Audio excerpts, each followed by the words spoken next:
31st October 2019, Thursday, 1:20 p.m. Capernum, town of Jesus in Israel. But the compound itself is about 150 years old. The Franciscan church, the Franciscans, they bought this land, put a wall around it. So the wall that you see is just 150 years old. And they led the excavations over here the last 100 years. They've been gradually excavating the site more and more and more. The town of Capernum was bigger than what we see. Okay, but they just put their land around the wall. So it gives a feeling that that's the town, but it is wider and bigger. One thing that's very vivid, that everything is in black stone, in the basalt. So actually the town, like all the towns of the region of the Sea of Galilee, are built in basalt. That was the rock over here. Where does the basalt come from? There were volcanoes on the Golan Heights, which are just on the other side of the lake, and they erupted, and this whole area of the Eastern Galilee is covered with the black basalt. The eruption stopped about 60 million years ago. It's quite here. Okay? So now we're going to go in that direction and start seeing through and getting into the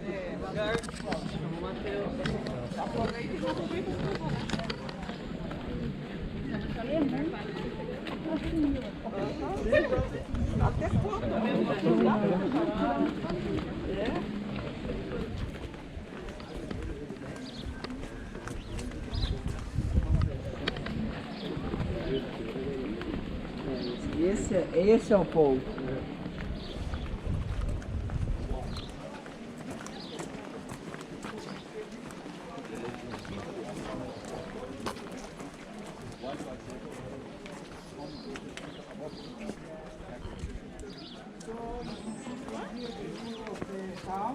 Now, when we talk about Capernum, we talk about fishermen town.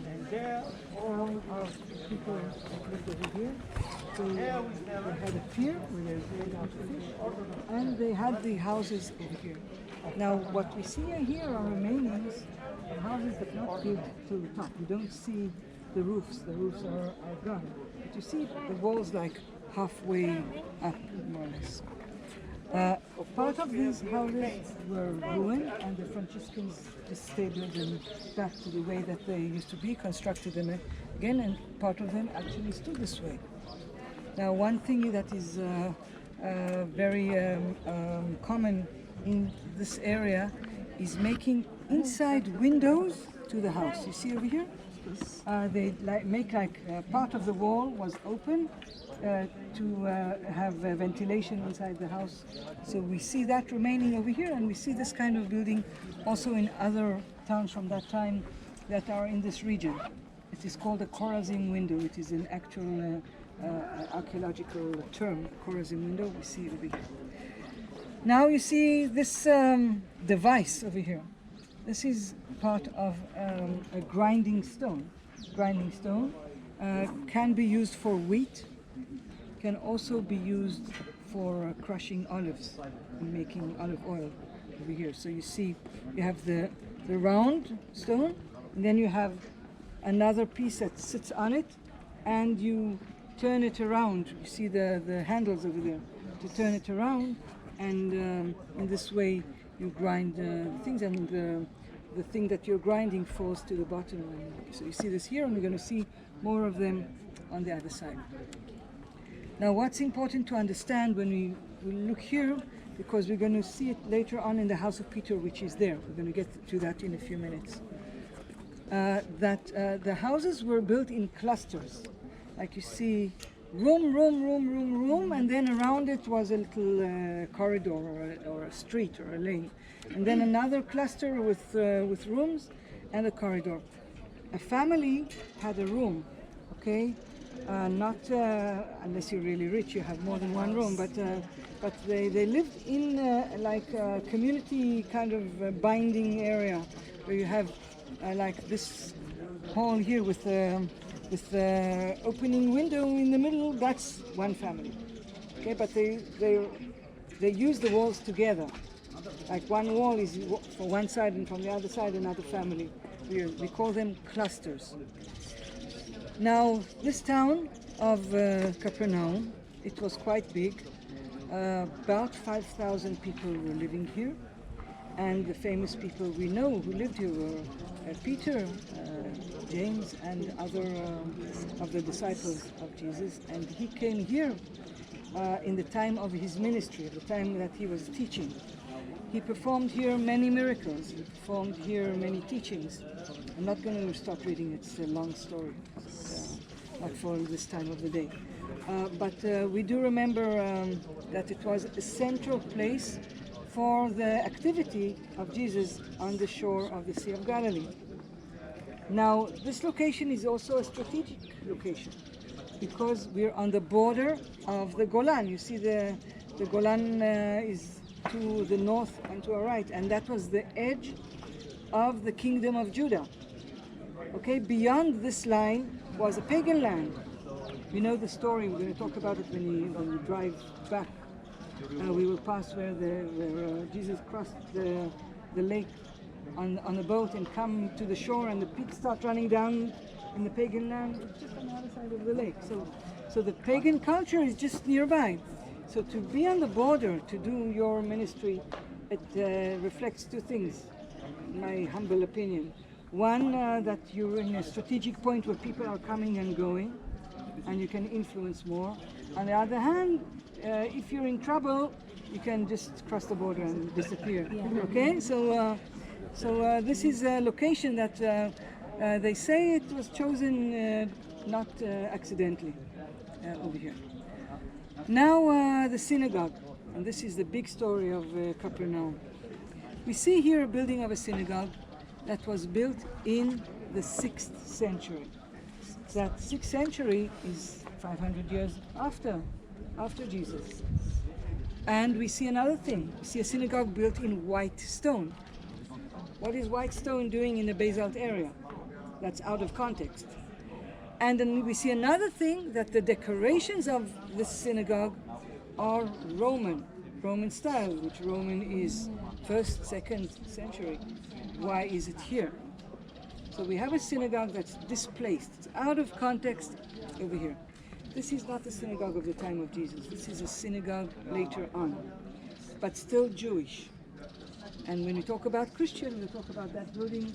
I'm going to go to the end, like we do a crescendo at the end of the story. Below this synagogue were the remains of the original synagogue from the time of Jesus. Now I'm going to show you some stones, and you're going to say, oh, that's what you're showing us, come on, that's not serious. I apologize, that's what I have to show you, okay? Below the synagogue, they've opened a small opening, 2 small openings where you see a few remainings of a wall. And these are the remainings of the original synagogue from the time of Jesus. I'm sorry, that's what I have to show. Okay, so it doesn't feel comfortable for me to say that, especially when you have this beautiful synagogue all around. So I'll show you the points, and then we'll go through this beautiful synagogue, and then we go to the shade over there, sit down, and I'll explain. Come, please.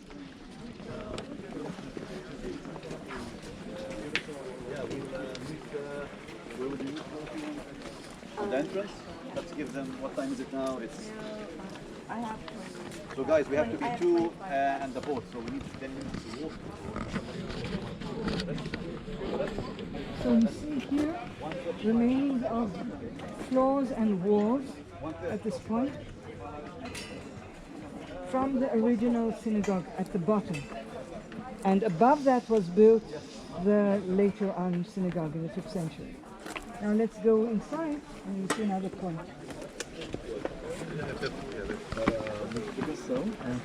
E só os dois eles abrem lá em cima. You can sit beside Moses.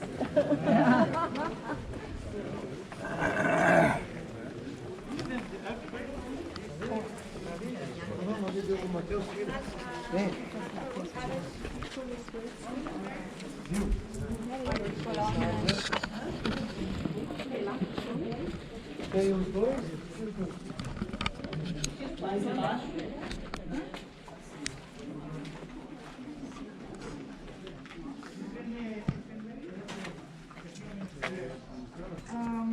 please come over here.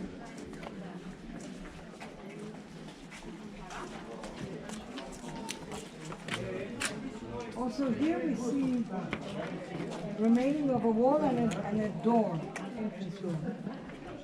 This is from the time of the life of Jesus. It's also the same height like the village at the bottom. Okay? I apologize again. It looks like nothing. Okay, but you have to just believe the scholars. On that synagogue that for some reason was not functioning anymore, was built this huge synagogue that you see over here. And you see that there are benches all around. There is like a basilica-shaped middle. There used to be in the middle what we call a bima, which is a stage or a table for reading the Bible, the Torah, okay. I didn't yet explain to you why this is here. We're going to talk about it in the shade. So we just walk around and you see it on the other side.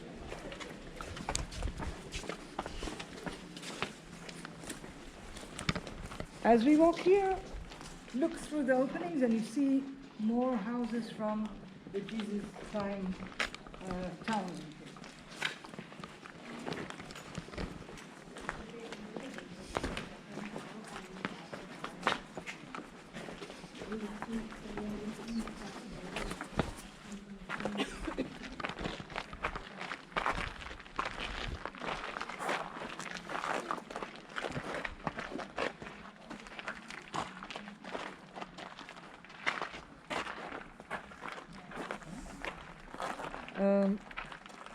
Now, the Franciscans who came here in the end of the 19th century, they reconstructed much of this synagogue because it was lying in its ruins. And they took all the stones and they first, before they started to reconstruct, they just lay them on the side in like in groups that they can start to work out the puzzle. So they put all stones that they belong to the same thing in one area. So you can see pillars or parts of the roof maybe and so on. You see over there. And when we walk further, you'll see two arches that are lying down. They just arranged the stones that when they can, they will rebuild. And the original building looks like this. Where is it? Like so. Okay? This is what this building looked like. It was the center building and the side building over here, where they say this is the prayer area and this is the study area. So as we walk through, you will see here remains. All the white remains belong to the synagogue. All the black remains are from the time of Jesus' time.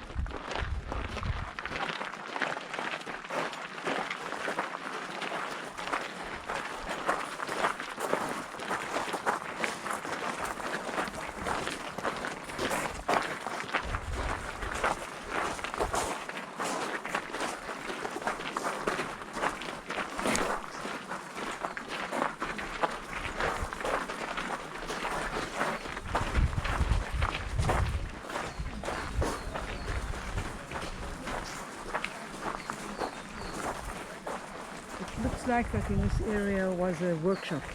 You see all the grinding stones in one area that were found all in this location. Okay, let's find ourselves a corner. Oh, you see, that's far.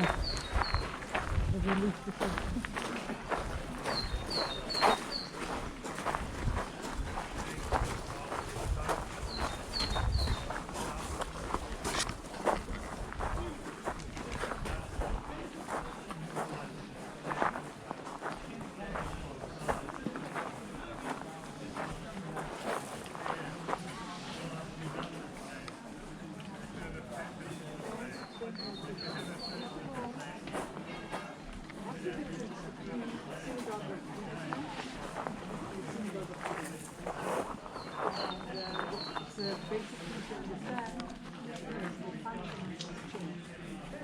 In the time of the life of Jesus, Second Temple time, you want to talk to God, you're going to sacrifice in the temple in Jerusalem.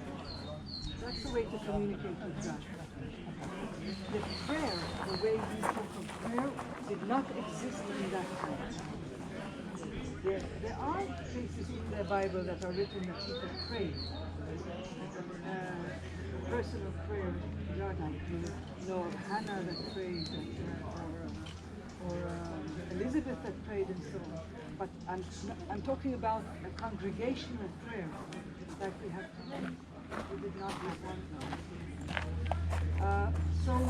In the time of the life of Jesus, the original synagogue, when people came to the synagogue, they came for another reason. They came to read the Torah, to study the books.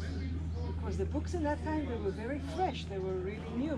They were written in that time, in the Second Temple time, from the exile of Babylon. That's 586 BC.